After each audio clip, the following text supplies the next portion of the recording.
les filles. Bonjour. La commission des soins s'intéresse à votre métier d'infirmière de bloc. Est-ce que vous accepteriez de parler de votre profession?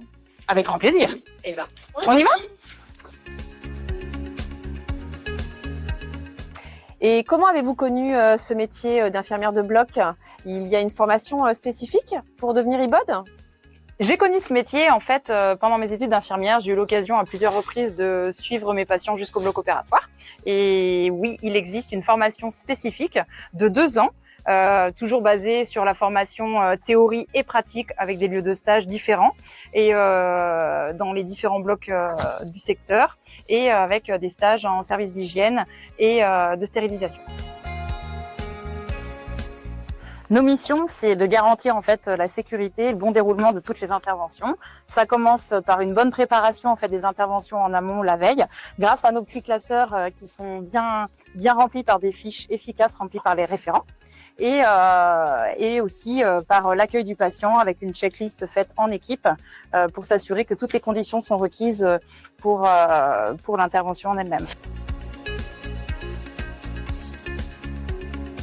Et qu'est-ce qui est le plus difficile?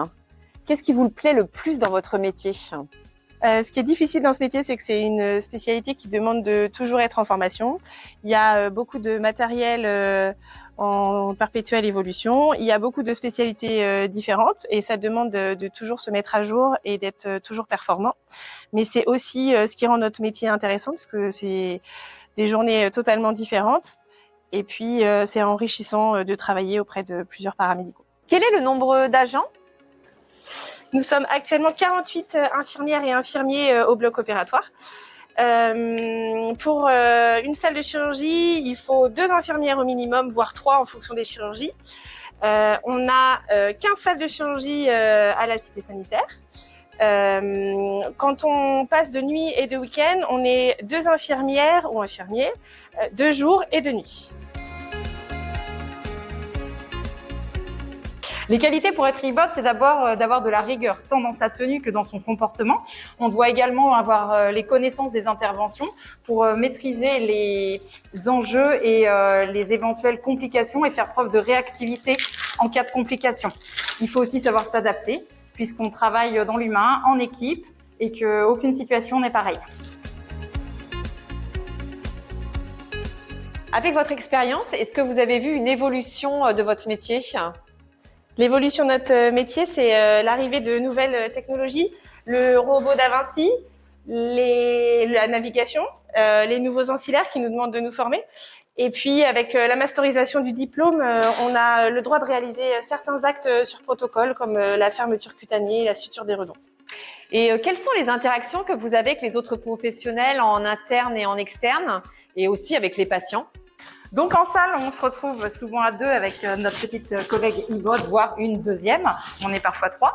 On a également notre complice à la tête, l'infirmier anesthésiste, qui est accompagné toujours du médecin anesthésiste qui est là pour l'induction de chaque patient. On a bien entendu le chirurgien qui va être avec nous. Pour les intersalles, on a les aides-soignantes qui interviennent pour le bio-nettoyage, mais aussi le réarmement de la salle en fonction des interventions.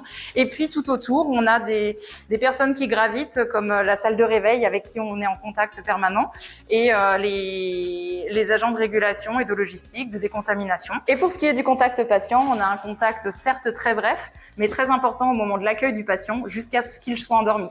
On est là pour répondre à ses questions, ses inquiétudes, et pour vérifier ensemble avec toute l'équipe de la salle que toutes les conditions de la checklist sont bien réunies.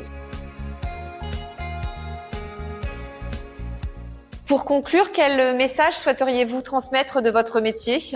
Le métier d'IBOD, c'est un métier enrichissant, avec beaucoup de diversité. C'est des journées pleines de rebondissements, mais comme c'est un milieu fermé, il faut venir au bloc opératoire pour essayer. Merci d'avoir pris le temps de répondre à nos questions. Bonne journée. Bonne journée.